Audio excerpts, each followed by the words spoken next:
अधिनायक जय हे भारत भाग्य विधाता। पंजाब सिंधु गुजरात मराठा द्राविड़ उत्कल गंगा, विंध्य हिमाचल यमुना गंगा उच्छल जलधि तरंगा।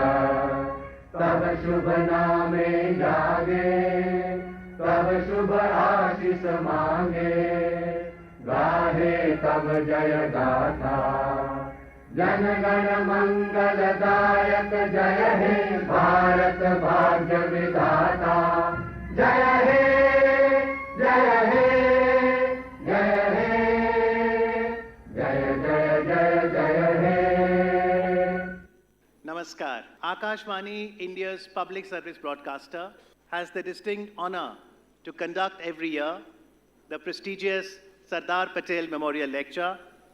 This lecture is in the memory of Sardar Patel, independent India's first Deputy Prime Minister, first Home Minister, and also the first Minister of Information and Broadcasting. This lecture series commemorates the enduring legacy of Sardar Patel, the Iron Man of India, the architect of national integration, a towering figure in India's history, whose 182-meter Statue of Unity in Kevadia, Gujarat, stands tallest in the world. Today, to deliver the Sardar Patel Memorial Lecture 2024, we're extremely honored to have amongst us distinguished space scientist Dr. S. Somanath.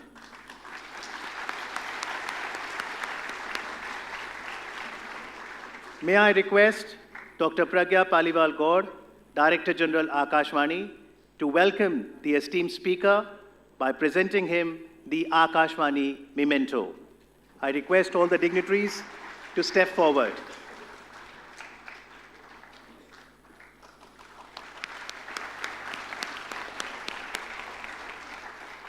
I request Shri Gaurav Dwivedi, Chief Executive Officer, Prasar Bharati, to present a shawl to Dr. S. Somanath.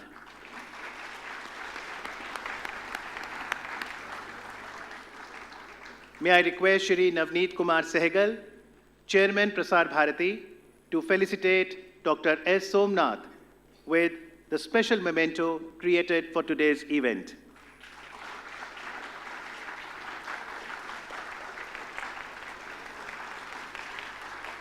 Thank you very much, Dr. Somanath. A very warm welcome.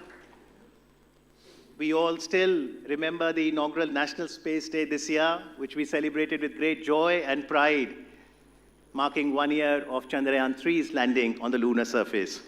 I request Dr. Pragya to welcome Shri Navneet Kumar Sehgal, Chairman Prasar Bharati, with the Akashvani memento.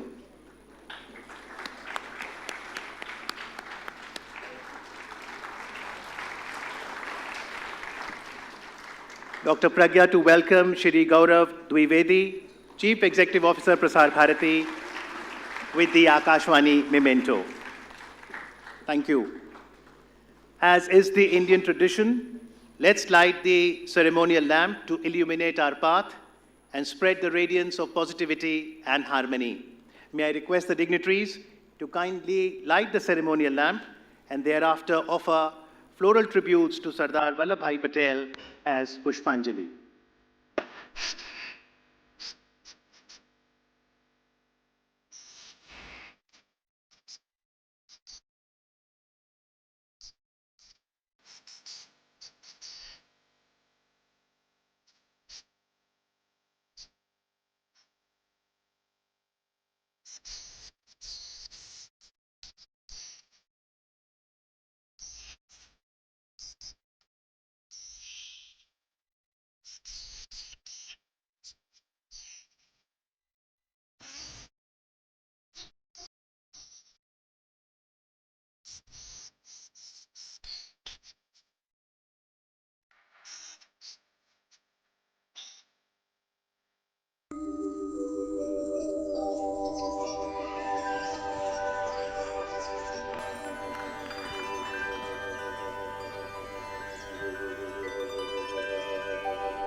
31st of October is the birth anniversary of Sardar Patel.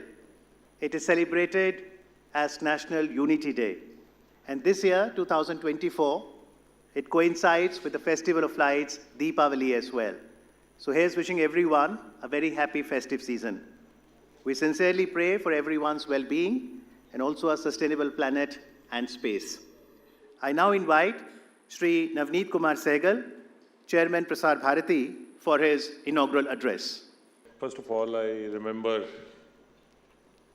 Sardar Patel on his birth anniversary.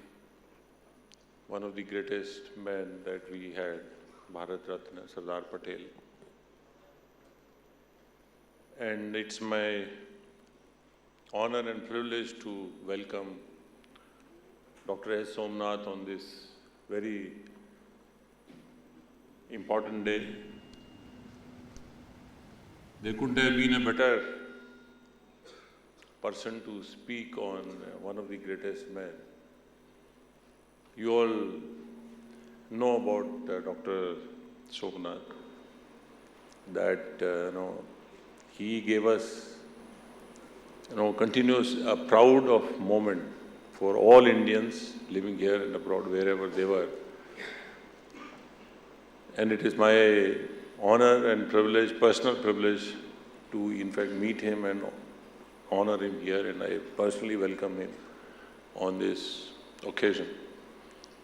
Today, we have another special honor that Her Excellency, Honorable President of India, Draupadi Murmu ji, has also given us a message. It's the first time she's given us a message on this particular day, which will be replayed or played after finishing my speech.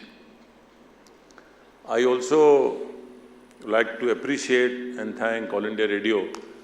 Sardar Patel, known as the Iron Man of India, he gave us, the geographical unity as a nation. Today we stand, India, we are there, as a geographical union because of effort and his vision of Sardar Patel. As a civil servant, I feel proud to be listening to and speaking about Sardar Patel, because he was the originator of the civil service in this country. Civil service, which is this, called steel frame of India, all across the nation. It was his vision, it was his concept that the civil service in India started. So it is a very rare opportunity that we are all now welcoming another one of the great men, Dr. S. Somanath. You see, over the years, as an Indian, we always been feeling there has been an effort to create a scientific temper in the country.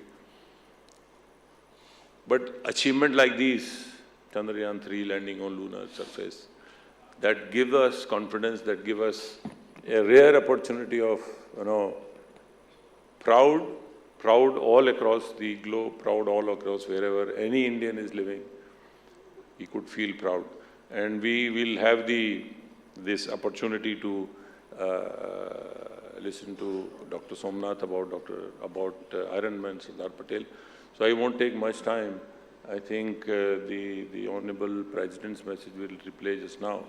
And once again, I welcome everybody. Now I am very happy to see this auditorium full of people, particularly younger ones, who need to be more and more oriented towards the scientific temper.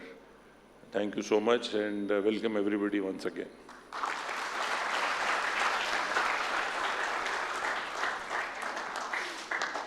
Thank you, Shri Navneet Kumar Sehgal, for your inaugural address. इस वर्ष हमारा परम सौभाग्य है कि सरदार पटेल स्मारक व्याख्यान 2024 के अवसर पर भारत की माननीय राष्ट्रपति श्रीमती द्रौपदी मुर्मू जी ने आकाशवाणी को अपने आशीर्वचन प्रदान किए हैं। प्रस्तुत है माननीय राष्ट्रपति जी का विशेष संदेश। सभी देशवासियों को मेरा नमस्कार। मुझे ये जानकर प्रसन्नता हुई है कि वर्ष 1955 से लौह पुरुष सरदार वल्लभ भाई पटेल की स्मृति में आकाशवाणी द्वारा उनकी जयंती के अवसर पर व्याख्यान माला का आयोजन किया जाता है। इस आयोजन के द्वारा आकाशवाणी ने नेशनल ब्रॉडकास्टर के अपने दायित्व को निभाया है, क्योंकि सरदार पटेल सही अर्थ में राष्ट्र निर्माता थे। भारत के प्रथम राष्ट्रपति डॉक्टर राजेंद्र प्रसाद ने सरदार पटेल के विषय में लिखा था, and I quote, that there is today in India to think and talk about is very largely due to Sardar Patel's statesmanship and firm administration, unquote. Sardar Patel महान स्वतंत्रता सेनानी थे तथा स्वाधीन भारत की राष्ट्रीय और प्रशासनिक एकता के अद्भुत शिल्पकार थे। उनकी जयंती के पावन अवसर पर सभी कृतज्ञ देशवासियों की ओर से मैं उनकी स्मृति को सादर नमन करती हूँ। स्वाधीनता के समय भारत का लगभग 40% क्षेत्र बड़ी छोटी रियासतों में बांटा हुआ था। उन 550 से अधिक रियासतों में राजसत्ता थी। एकता और लोकतंत्र की दिशा में हमारे देश को काफ़ी लंबी दूर तय करनी थी। काम बहुत कठिन था। बापू ने कहा था कि उस कठिन काम को सरदार पटेल ही कर सकते थे। स्वाधीनता के बाद 13 महीने की अवधि में भारत को एकजुट करने की भगीरथ प्रयास द्वारा सरदार पटेल ने विश्व इतिहास का एक अनुपम अध्याय रचा है। विश्व के सबसे बड़े लोकतंत्रों को एकजुट करने वाले सरदार पटेल के सम्मान में विश्व के सबसे ऊंची प्रतिमा का निर्माण करवाकर प्रधानमंत्री श्री नरेंद्र मोदी जी ने देशवासियों के हृदय में सरदार पटेल के विराट व्यक्तित्व के प्रति आदर को मूर्त रूप प्रदान किया है।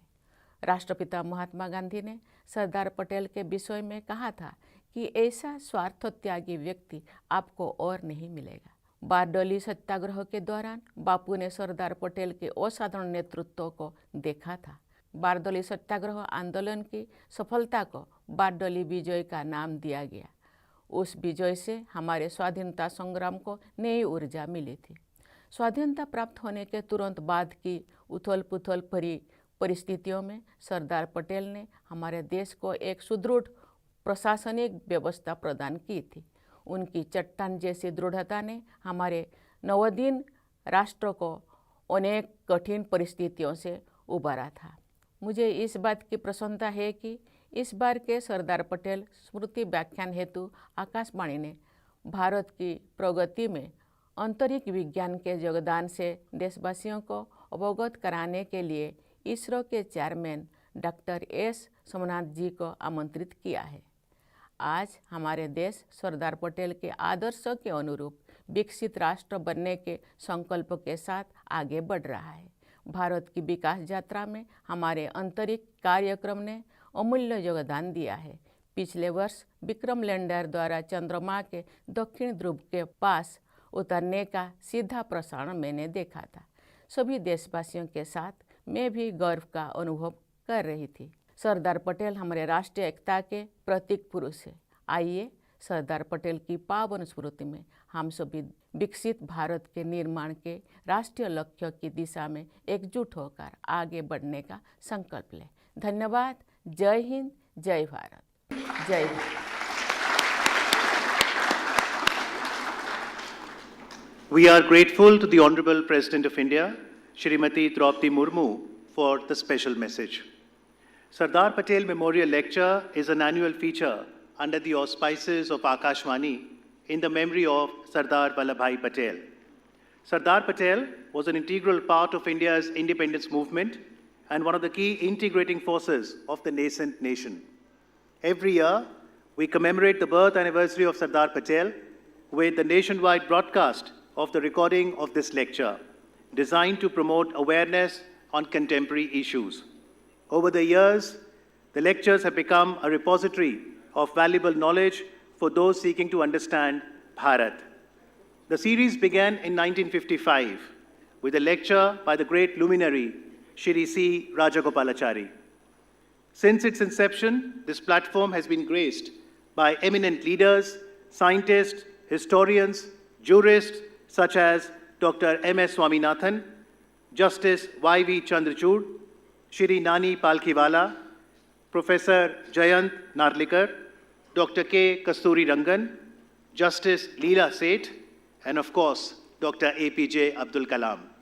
This year, it's our privilege to have Dr. S. Somanath with us, a distinguished space scientist, Chairman of the Indian Space Research Organization, ISRO, Chairman, Space Commission, and Secretary, Department of Space, Government of India. Ladies and gentlemen, the countdown begins. 5, 4, 3, 2, 1. To deliver Sardar Patel Memorial Lecture 2024 on the topic Indian Space Odyssey in Search of New Frontiers, we now invite the esteemed speaker, Dr. S. Somanath. Good evening, all of you. It's really an honor to be here to deliver this year's Sardar Patel Memorial Lecture. And I would like to thank Prasar Bharati, its chairman, Sri Naveen Kumar Sehgal, Akashwani, and all of you to join this prestigious program in memory of the great man that we had, Sardar Patel. Let me talk about him a little bit before I delve into my topic of space. Sardar Patel rose into the prominence of our political arena through the struggles and tribulations in the times of the independence journey. I think many of us have been already told. But then his leadership really showed up in some of the great movements that we had in the past. The independence that we owe today, we must owe to such great men who created such a strong movement. And not only that he participated in that movement, then his post-independence, he worked hard to create the nation that we all very proud of, the Bharat. I think we have given our due respect to him by creating the Statue of Unity. And we must thank our Honorable Prime Minister for doing that great job of putting such a fantastic statue of him that we all are very proud of, the tallest ever such statue that we have created in a part of this country. We also know Sardar Vallabhbhai Patel was not just part of the freedom struggle, but he created the India today. He has been the promoter of one of the important activity, the liberal policy of the industrial policy, which is that we enjoy today. Also, contributed to bring all the princely states together to create the Bharat that we are all talking about, the political integration of India that we talked about, has already been just mentioned by the Chief of the Prasar Bharati, that the whole of the administrative reforms that we talk about today came in his time frame. And we also know him as the Iron Man of India, and we honor him today in his birthday, the 31st of this month. And thank you so much for giving me this honor to speak in his memory today. So when we talk about space, all of you know about ISRO, the Department of Space, but then what you need to realize today is that the whole of the space ecosystem is changing dramatically all around us. So in the fast-changing domain of space, we also are aware that we are also changing so much. The Department of Space and its arms are going through a great reform as announced by the Government of India. The space sector reform announced in 2020 created new entities in Department of Space. The ISRO is well known to you. Indian Space Research Organization is the primary space agency of the nation where the research and development takes place. We created other entities in Department of Space called the InSpace. Today, the InSpace is going to regulate, promote, and handhold the private ecosystem and then create a vibrant space economy. We also have the public sector undertaking NSIL, New Space India Limited, converting whatever we did in the space sector into production of materials or production of rockets, satellites, and also convert into the business opportunity. While we work on these entities in Department of Space, we also have the domains, which goes from building the rockets, we call them space transportation system, building the space infrastructure called the satellite building. We have the human spaceflight program, we have the Earth observation and applications program, and also the capacity building, creating capability in industries, creating capability among academic institutions, researchers. So we work in various domains, working with many stakeholders. Industries, academic institutions is one of the strengths that we have today. But all of us are really excited to see a launch. I don't know how many of you had real fortune to look at a launch of a rocket. it is really very heartwarming to see, or I don't know whether the right word it is like that, the thunderous sound that comes and hits your chest when you hear a launch, and also the beautiful sight of an ascending rocket that goes to the sky to put a satellite in space. It's always a wonderful observation to have you at the Satish Dhawan Space Center. I use this opportunity to invite you. Today, Satish Dhawan Space Center is not closed for you. It is actually open to each one of you. We have a huge gallery. 10,000 people can at a time sit and watch one of the launch that is taking place. So you are most welcome, children especially. Those who are listening to me, please find an opportunity to look at the announcements of launch that is coming up and register for coming and looking at some of these launches. I can tell you that it will raise your spirits very high as much as a rocket soars to the sky. But over the years, we have been launching rockets, we have been placing satellites in orbit. You look at the tally of what we have done is really astonishing. For a country like us, I think when we started this whole program in the 1960s, we were launching small rockets to space while other nations were putting men on the moon. So you know the gap that existed between us and the other nations. And this gap that existed, we have bridged substantially over the last so many years, putting us as a leading spacefaring nation today, having the ability to build our own rockets, build our own satellites, and launch it from our own soil. It's not a mean achievement for a nation like India. And we have done, not only did so many launches, like hundreds of launches and almost hundreds of satellites that we have put in space. We not only did that, we also launched almost 400 plus satellites of other nations using our rockets from India, almost 34 countries. We did a lot of research activities in creating new technologies and innovations in space sector.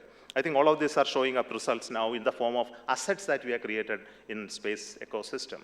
They are in the form of spacecrafts that are there. We have 50 plus size spacecrafts in orbit today. So we have this many of the satellites now, along with other thousands of satellites up there. But then it's not just the satellite that we have. We have produced connect to the stakeholders who are actually using this the satellites in a big way. The communication, I think Akashvani and Doordarshan are the users of the satellites in the form of television broadcasting, DTA services. We have connectivity of internet. We have also connectivity to various stakeholders who uses our networks. And we also connect with the many departments in the government of India, the meteorology, the land use, the weather, oceanography, fisheries, the Airport Authority of India, disaster management, and many, many other services that we deliver through space, the backbone of this. We also have the NAVIC ecosystem, which is providing the position, navigation, and timing services called the NAVIC, and of course the science missions of Chandrayaan, Aditya L1. We provide scientific data to the researchers who are interested in space domain to work in the cutting edge of this research. It's not only the spacecraft that we have. The most important strength of a nation in space is the ability to launch it from their own country. Rockets are very strategic assets for any nation. And we started this journey of building launch vehicles when Dr. APJ Abdul Kalam was the project director of SLV-3. We all know the story of SLV-3 development and also the ASLV. I think they are no longer operational. Today we have the operational rockets, the PSLV, GSLV, the launch vehicle Mark III, and the new entrant, the small one, the small satellite launch vehicle. All of them are operational today, and as PSLV has done 50 plus successful launches today. A very strong workhorse launcher who has put all those satellites that I mentioned some time back. The GSLV was developed using the cryogenic technology, and the indigenous LVM-3 is the heavy booster that launched the Chandrayaan launcher satellites in the recent times. And it's going to be the one which will evolve to finally put human beings to space from India. The small launcher, the SSLV, is the new entrant I told about. It's a revolution today at an extremely low cost. We are able to build a launcher and transfer the knowledge of building rockets to the private industry. That's the goal of building small satellite launch vehicle. I can tell you, rocket building is not a small thing. It's a very complex process. And we took almost 60 years to learn the trick.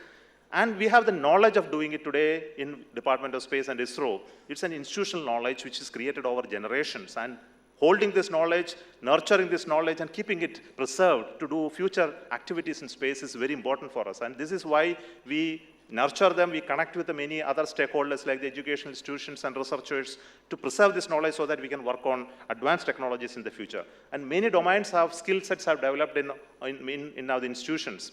And it's very important to preserve us because it's a strategic asset for every nation. Very important topic which I would like to talk about is the Gaganyaan program, the human spaceflight program. I think all of you are excited to hear about it the recent times, and everybody talks about when are you really sending the first Indian to space. I think equally like you, I am also excited to look at the possibility. But all of you know Gaganyaan program has its own challenges.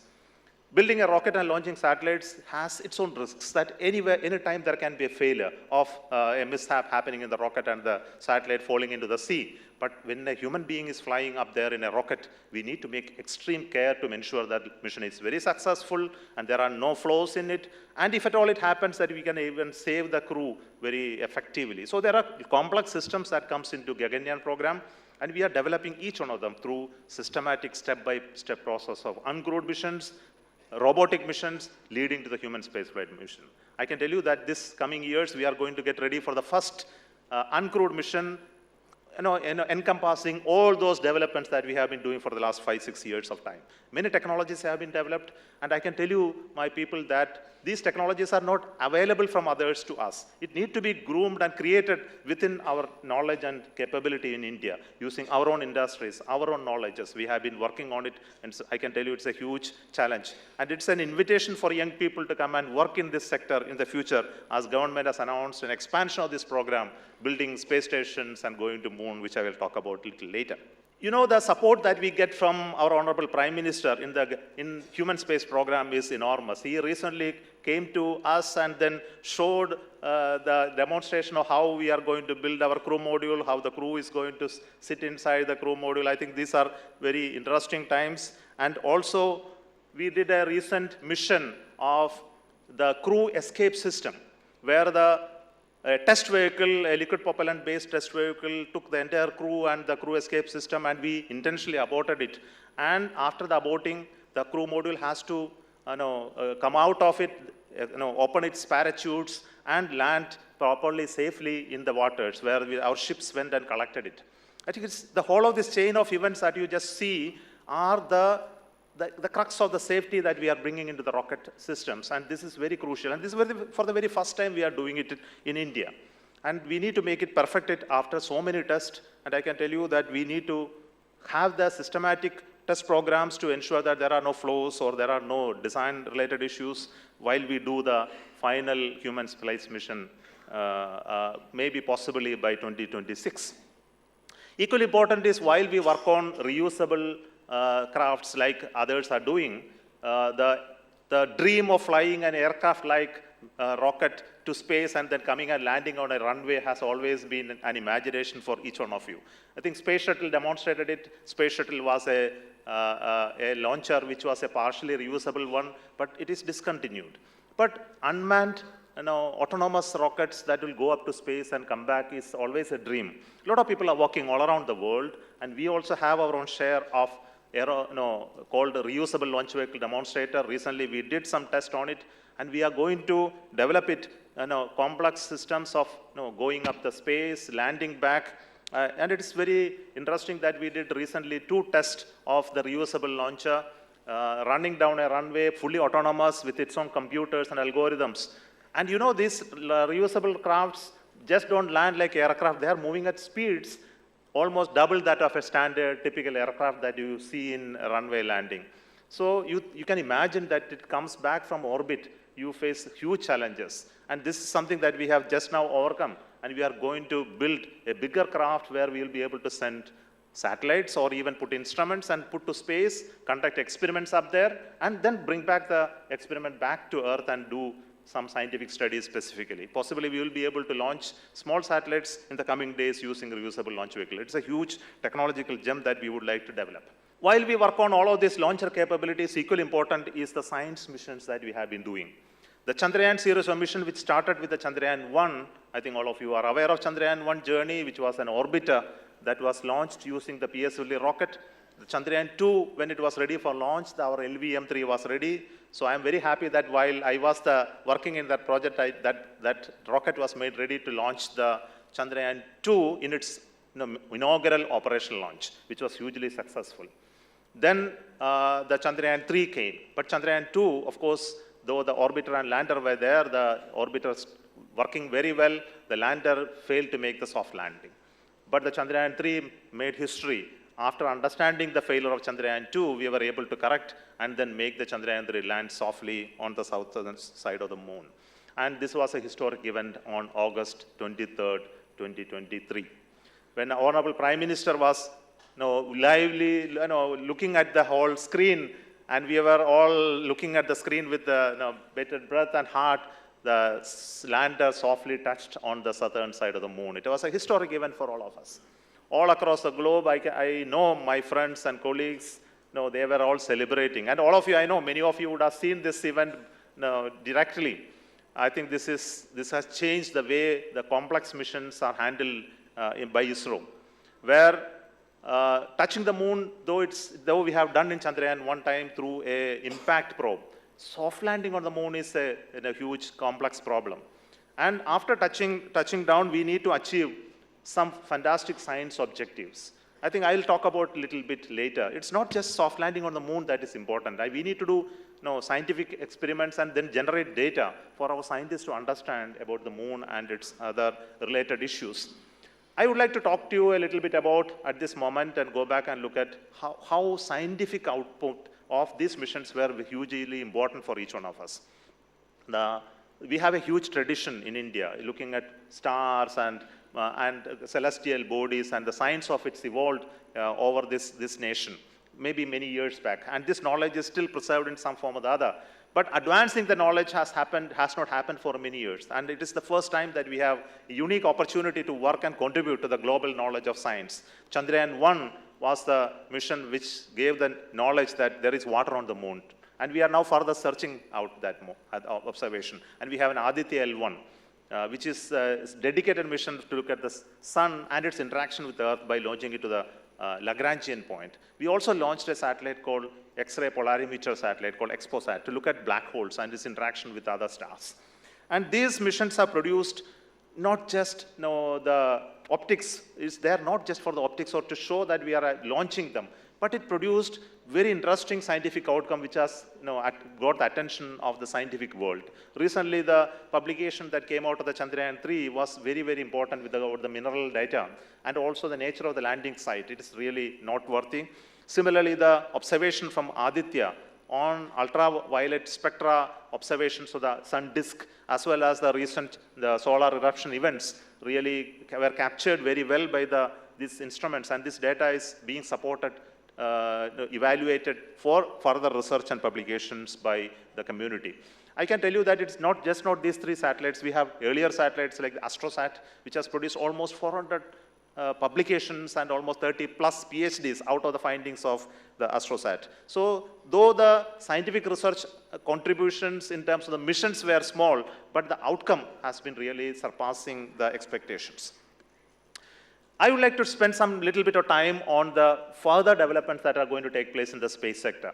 A grand space vision for 2047 has been announced by the government. Honorable Prime Minister has made this announcement himself about how we are going to expand in the Amrit Kaal, the activities in space sector, and the new vision that's going to drive us towards expanding space activity as well as space economy.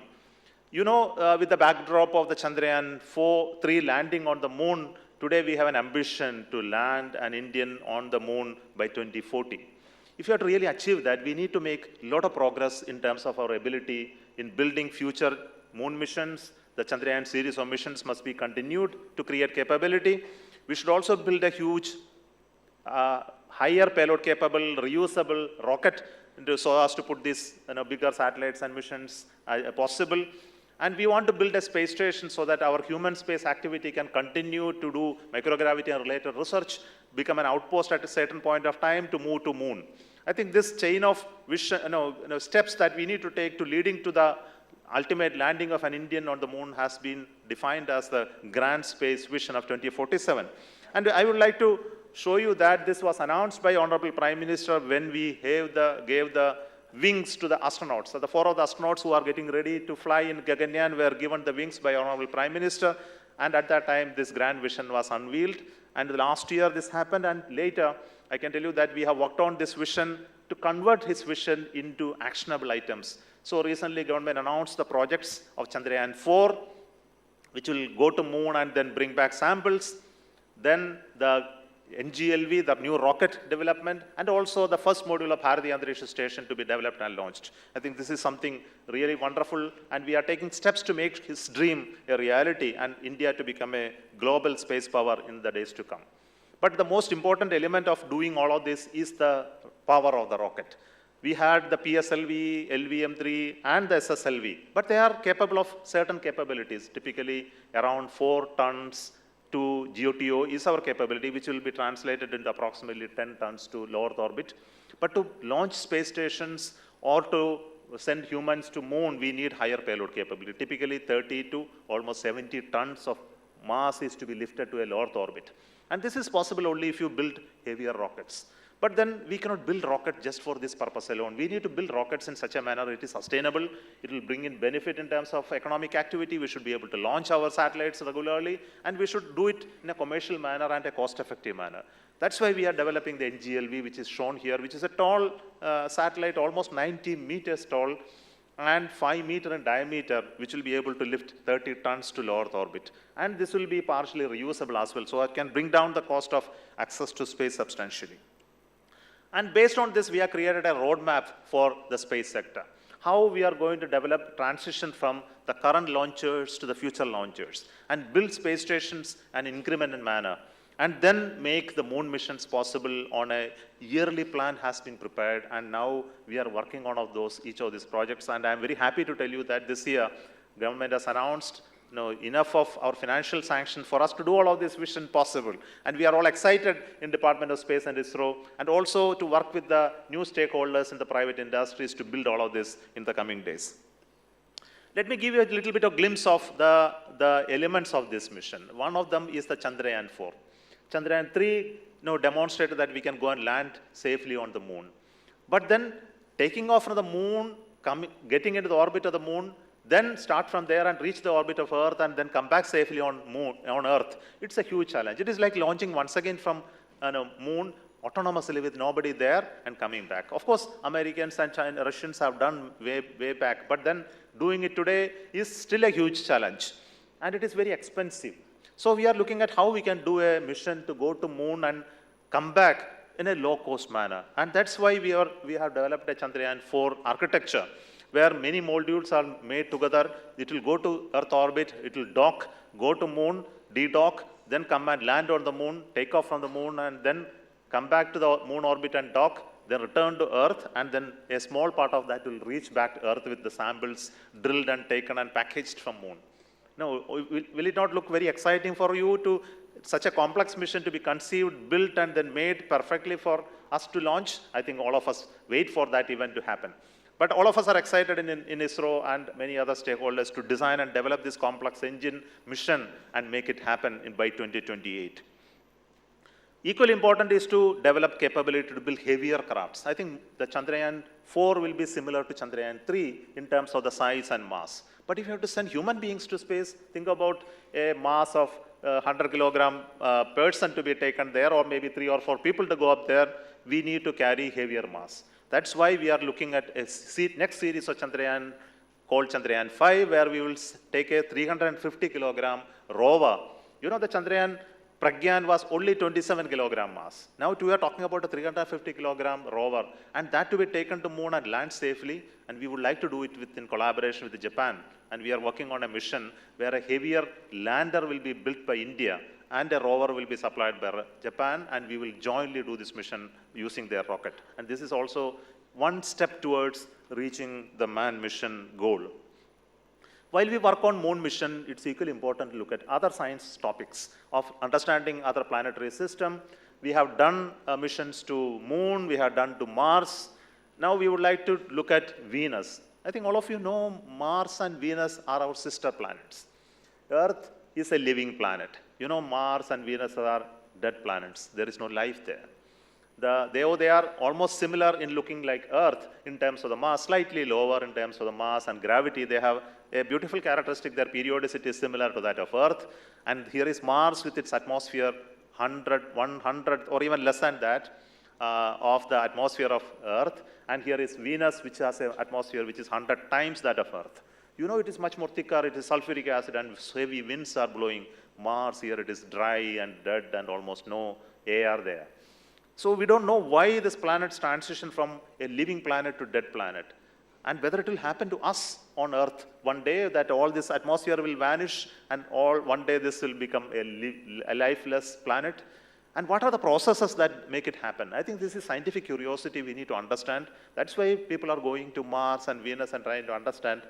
And it's equally important to join many other nations who are trying to study this. And we are going to plan a Venus mission where we will understand as an orbital mission and put sometimes a probe into the atmosphere and do some measurements to look at some traces of new physics that can be explained. I am very sure that Indian ideas are always very interesting, that though people have been going to moon for so many years, it is the Indian mission, Chandrayaan-1, found the water. And I'm very sure about it. When you go to Venus, we will find something very splendid there.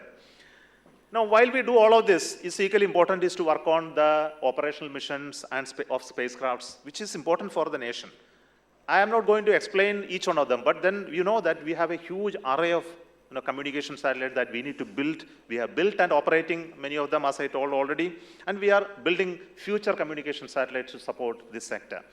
But this communication infrastructure today is moving from the government operated to private operations. So NSIL, the New Space India Limited, is operating 10 of our communication satellites, and future satellites will move over to them. But we are building some for our regular users like the DTH providers, as well as our special users, which are our strategic users. We also work with many international customers to build our satellites in communication. And communication is again a complex area where it is revolution is happening. It is not just limited to geostationary orbits. All of you are aware that LEO communication constellations are coming up of other nations, and we are looking at various models how to expand communication infrastructure. Equally important is the infrastructure related to the Earth observation satellites.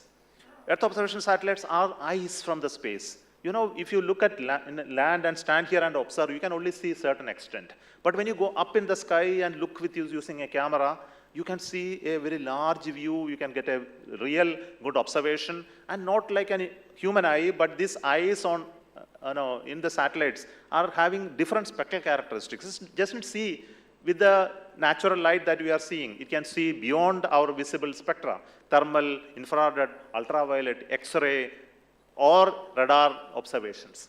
And this allows you to look through the clouds, you can look through day and night and make so much of information that a human eye can ever decipher. So that's why satellites are very important. And we can put satellites of various kinds, and we have been building and launching the world-class satellites, which is helping us in terms of resource mapping and also strategic information. And we are going to serve this sector very well in the coming days. And this is happening not by ISRO alone. This is happening because the stakeholders with us, the ministries, departments of Government of India are working with us in various ways. They fund us, they put the demand in front of us. For example, agriculture tells us we need to look at the crop mapping, we look at the drought situation. The Ministry of Earth Science say, I need to understand the water resources, I need to understand the oceans. The Ministry of Environment talks about the climate and the related issues, and we design and build the satellites for these users. And we make them part of this journey. That's why we are having these special satellites coming up, complex satellites which are designed and developed by India. Equally important is the working that we have with the other stakeholders, other space agencies. For example, the one which we are building with the US, the NASA ISRO synthetic aperture radar satellite, one of the costliest satellites ever built by anyone in the world. And this satellite is a two-band synthetic aperture radar, the L band and S band. The L band comes from the US, the S band is coming from India, and we integrate it into a single payload.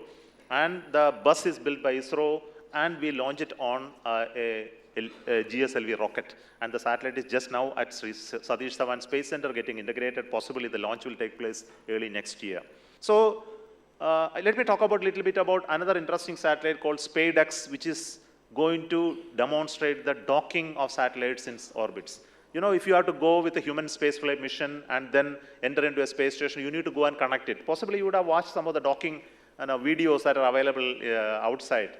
And this shows that it's a complex process. Come very close to it without causing large movements, very precise movements autonomously, and the computer will move the craft close to the mother craft and connect them physically. And then finally you can seal the interface and move from one compartment to another. This docking is a complex process, and we would like to build it and launch it in the coming days. And these satellites, I can tell you, it is already ready, and we are going through a final testing, and launch will take place in this December. And we will be launching in one PSLV, these two satellites. They will move apart, a kilometer apart, and they will come closer and dock to show how we can do this autonomously. We are also working on the other technologies which I mentioned, the quantum key distribution. You know, in the coming days, the communication links are subject to spoofing and other entry of other unauthorized operators, and how to encrypt so that others cannot come and look at our communication network. For that, a quantum key distribution is one solution, and we are going to launch 2 satellites which will send these quantum keys using the quantum technology that we have developed within ISRO, so that these communication channels will be encrypted using that. No ordinary computer can ever break that code. So we will have a secured communication. So I mentioned about the software-defined radio satellite as well, which is the one which is very important for us in the coming days. Let me slightly dwell on another topic called navigation. Possibly all of you are aware of the GPS using which your devices are connected, and you can get the position, the timing, the speed, etc. I don't know how many of you are aware that we have a NAVIC system which is called the IRNSS, where the national timing distribution is also happening through NAVIC today. And we have a precise timing system, and we created this timing information dissemination as well. It also has a different architecture. It is not exactly like GPS. GPS is a global system, whereas NAVIC is a regional system. And the satellites are in geostationary orbit and nearly stationary. So it serves the Indian continent and also some areas around it. And this is much more accurate than GPS, but it uses a different band called L5 and S band. So that's why your mobile phones cannot easily see it. But we are now putting the band called L1, which your mobile phones will be available. And we have just put only 1 satellite. In the coming days, we are going to put 5 more satellites in L1 band, which will make your mobile phones easily possible to use our NAVIC signals for positioning services. And currently, these are very important for our strategic users to control their assets, etc. Some of the civilian uses, I would like to tell you, these satellites are very important to, for example, the real-time train information system. This is integrated through this satellites. It not only provides you the position, navigation, timing services, you can also send messages.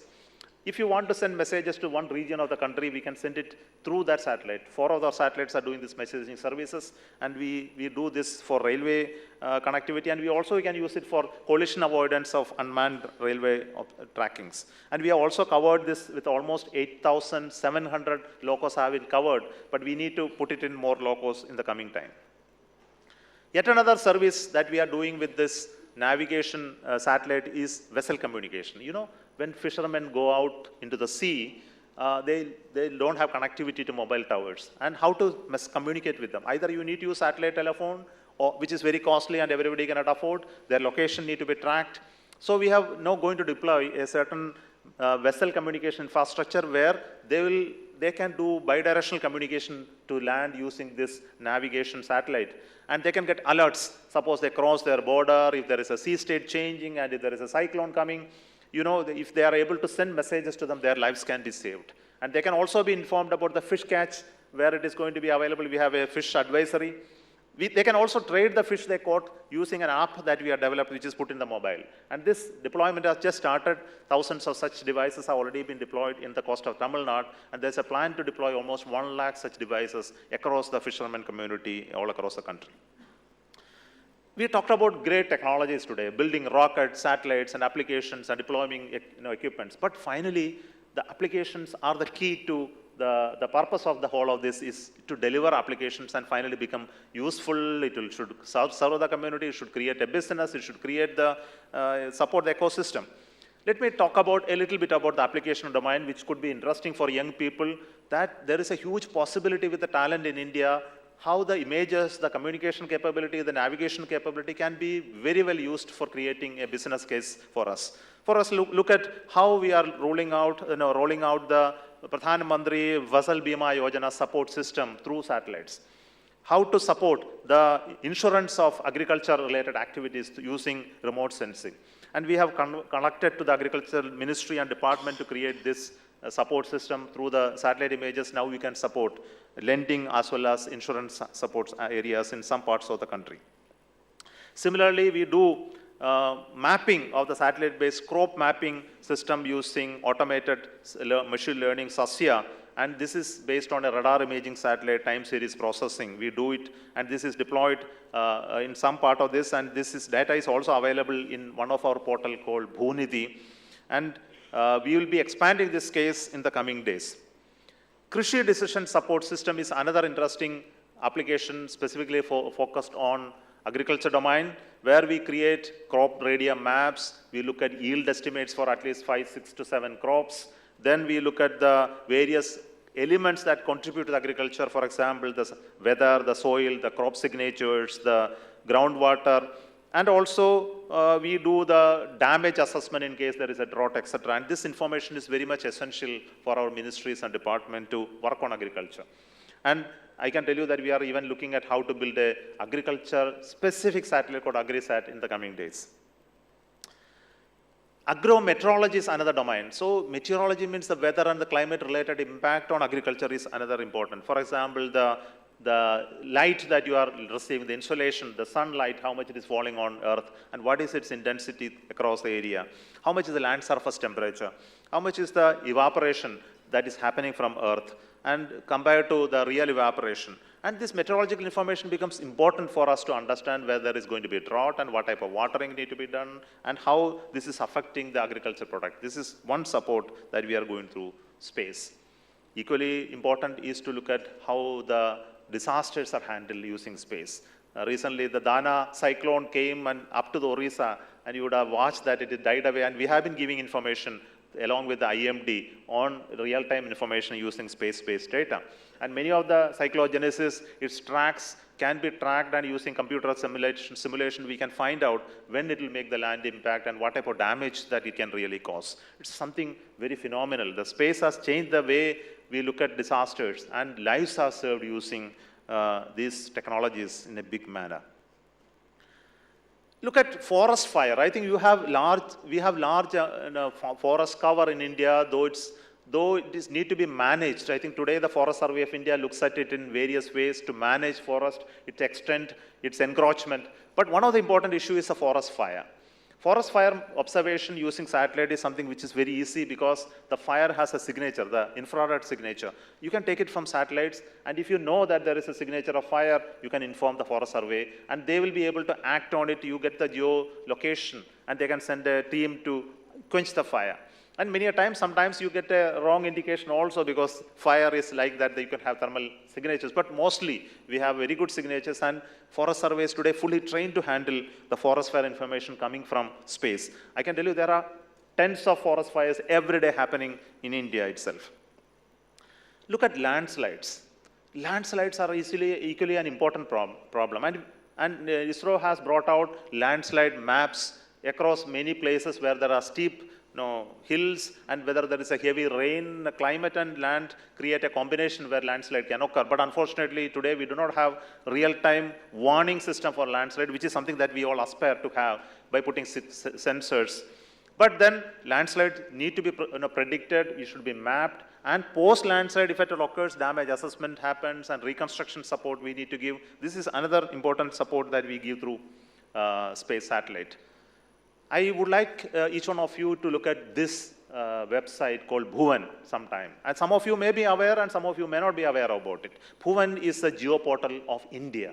We are created using our own satellite data mostly, having many thematic layers, almost 200 plus geospatial applications, and it has specific data for each of the states, central ministries. You can look at drought, flood, glaciers, and many other data on a real-time basis whenever it occurs. So I advise you to go to and search for bhuvan.gov .nrse.gov.in to understand more about it. And many of these features are free for you, but there are many other features which are not available if you should become a registered user for it. And we have been working on it over so many years. It has huge amount of data sets about the national assets which are natural assets, and also assets that we have created like the construction system, the heritage sites, the islands, and many other features. So I invite you how satellite data and along with other data sets, you can create a geospatial repository, a huge one for our nation.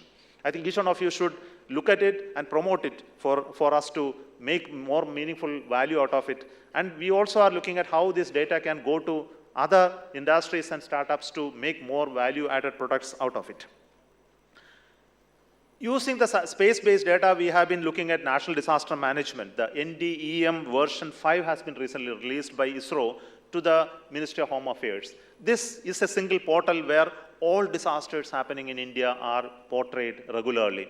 And we pick it from various sources, which include satellite data, terrestrial data, and many other information, and it is all put in one place. And if you go to NDEM portal, possibly this is done only in a supervisory level, and we can look at various base layers of this are built using satellite data, and we add it up with various additional information coming from space. Yet another information is the National Information System for Climate and Environmental Studies, NICES. And this is also an interesting area. Those who are interested to work on environment, climate, and climate change related information, essential climate variables. There are 50 plus of them which are important for you to help in climate modeling. And almost 50% of them can be observed using satellite data. And today we have almost 12 to 13 of them observed using satellite data. And this we continuously generate and put it in our website. And researchers across all the modelers of climate and weather use this data and produce outcome. This is one of our mandate to produce and deliver it using various data. This includes color, land temperatures, for chlorophyll content in earth, cloud cover, the moisture content, lightning, ocean current, snow cover, many other data. Such data is regularly updated by us. Let me tell a bit about, before I close and conclude, I need to talk about a little bit about our reforms in space sector, which I started to talk about in the beginning. The impact of the space sector reforms in 2020 has been phenomenal. Today, while we had only one startup in 2014, today there are 200 plus startups in space sector working. There is a new policy called Space Policy 2023 has been announced. A new foreign direct investment policy has been announced by government. A new geospatial policy came out. All these are adding to creating a more vibrant space economy. Today, our aspiration is that India's contribution to global space economy is hardly 2% today. We would like to expand it to something like 10% in the coming 10 plus years. To make it happen, we need participation of many other stakeholders. We want startups, we want big companies to come into space and contribute to create a vibrant space ecosystem.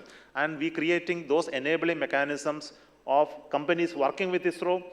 We want to give the technologies to them, allow them to build complex systems like rockets and satellites, create applications for delivery, and a lot of industries are showing great interest in investment in this sector, and this is a huge expectation that we have today.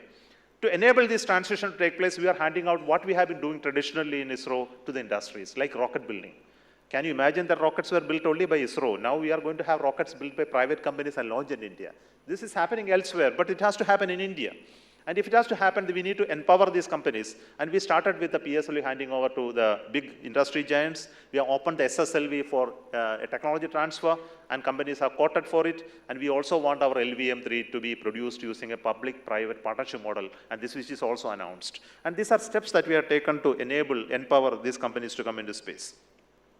InSpace is doing a phenomenal work today to support all the startups and all the new stakeholders in terms of the numbers. It is very good, the type of authorization they have been giving, the technology support they have been giving, the mentoring they are giving, the funding, seed funding they are giving. Recently, the government of India has announced a 1,000 crore VC fund for private companies to come into space, where this being the space sector being a high-risk company, many investors hesitate to fund this sector. So once we have a government-sponsored funding supporting new startups and companies, I believe that the new investors will have more confidence to come and support these companies to come into space sector. It's something very phenomenal thing happening in the space sector. The space policy also has seen how our data is being used. The space data today, which is used free today. Today, the data up to 5-meter resolution that is coming from satellites are free for you. I think many of you may not be knowing that if you really want to access this data, up to 5-meter resolution, you can get this data and use it to create additional value-added products, especially in the domain of infrastructure building, imaging, value addition, etc. You can use it, and private companies can access it free. Only from 5-meter resolution to lower resolution, you need to pay certain nominal rates, which is also available to you. So it's a major change in terms of the policy that we have brought in. And the value of the data that has been soaring, the downloads and other access has been soaring in the recent times. Let me also tell you a few more points for you to understand the ecosystem. One of them is the dependence on imports for space program. Atmanirbharta is important for space.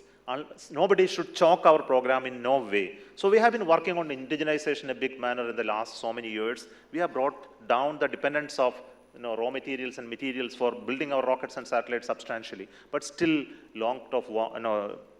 critical items still comes from outside. We need to work continuously. If you have to build our own ecosystem, never to be constrained, I think we need to put effort, and this is one of the steps that we are taking. We also work on advanced R&D in many ways. Almost 1,000+ R&D activities are taking place of developing new technologies in ISRO. It's just not building rockets alone, but the fundamentals that goes into building rockets and satellites are also happening in terms of sensor technologies, in terms of orbital fueling. Some of them I have already mentioned, but many of them are not mentioned, which is also very interesting. For those who are interested to look at it, we will give you more access to this information through our websites. Another interesting area is that our technology, which are developed using public funding, the government money, is for you to use. We don't want to control it and keep it within ISRO. They are available for technology transfer to industries if you really want to monetize and use it to produce products and services. We have been working in this area for long. Almost 400+ technologies have been transferred. We are working vigorously within space and NSIL to transfer more technologies that can be used by companies, which involves the lithium-ion batteries, supercapacitors, even satellite bus, even rockets are available for you to technology use only for Indian companies. And we also have softwares and related technologies are available to you to develop complex systems as well. So let me conclude my talk to tell you that our ambition is to travel from Earth to space with more Indians on board. The Gaganyaan program is an ambitious program. The rocket has just taken off in its first journey, and we are waiting for it to separate in orbit and send the humans to a safe orbit so they do the work there. And then after the research work which they are done there, they will come back and land safely in Indian waters, where our ships and aircrafts will go and pick them. And this is not just a dream or an animation that I am talking to you. This is something that is going to happen as a reality. And after that, we will be building the space station to go and create our Bharati Antarisha Station, and there we will have regular access to space and leading to us to land on the moon one day. And these days are not far away. I think all of us in ISRO, the Space Department, are excited to work on this complex technology. And I share the same excitement and happiness that we have today to build these complex systems with Indian mind. And I can tell you that when Chandrayaan-3 landed, we were all proud of the fact that the Chandrayaan-3 was built using our knowledge and our skills, and it tried on an Indian rocket.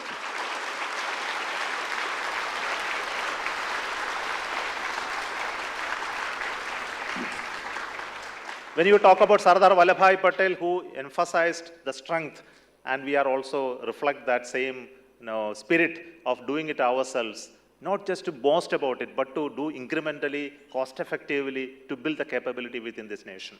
And it also to become an inspiring organization for us to emulate in many, many other sectors. For Bharat to become a powerful nation tomorrow, we need technology support. Just not space is going to help us. In many, many other areas, we need similar growth and expansion. Could it be in electronics, it could be in agriculture, it could be in industrial production. There are many, many other areas there we need to invest and create capability and competence. And we have it in India. We need leadership. I think that is what is being given by our government today to transition from an aspiring nation to a progressive nation, a leader whom everybody will aspire to come and stay with us. Thank you so much for this opportunity for this talk.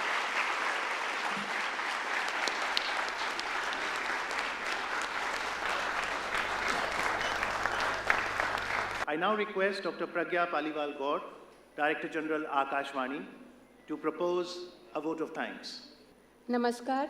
On behalf of Akashvani, I express my sincere thanks to each one of you for making this year's prestigious Sardar Patel Memorial Lecture 2024 successful and fruitful. I begin with expressing our heartfelt gratitude to Honorable President of India, Srimati Draupadi Murmu, for gracing this occasion with her special greetings. Her insightful thoughts have been truly encouraging for us. The grace that Madam President has lent to this year's Sardar Patel Memorial Lecture is a blessing to our institution in more ways than one.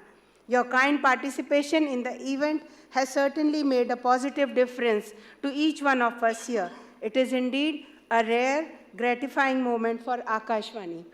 We extend our deepest gratitude to Dr. S. Somanath, Chairman, Space Commission and Indian Space Research Organization, for his illuminating words on Indian Space Odyssey and the path forward. Sir, your thought-provoking address has provided the audience precious insights into a challenging yet fascinating subject. I am sure that many questions orbiting in the ignited young minds present here have been answered. Your lecture has been inspiring to one and all, and I must say it was a special moment in the long journey of our institution. I am grateful to Shri Navneet Kumar Sehgal, Chairman, Prasar Bharati, for his kind presence and support throughout as a patron and mentor in making this event more meaningful. I thank Shri Gaurav Dwivedi, Chief Executive Officer, Prasar Bharati, for his gracious presence and for being an inspiration for us during the preparations of the event. I am also thankful to each and every member of the audience present here, especially students, for whom this will always be a cherished memory. I express special thanks for members of the press and media whose active participation will surely enable wider dissemination of today's illustrious and stimulating lecture. Also, special thanks to Doordarshan for facilitating the recording of the message of Honorable President of India. My heartfelt appreciation for staff members of Akashvani, especially the organizing team of this event, who left no stone unturned to make this event successful. I conclude with the hope that the precious legacy of Sardar Patel Memorial Lecture Series continues with the same fervor year after year. Last but not the least, I express gratitude to our esteemed listeners who look forward eagerly to this oration year after year. Thank you.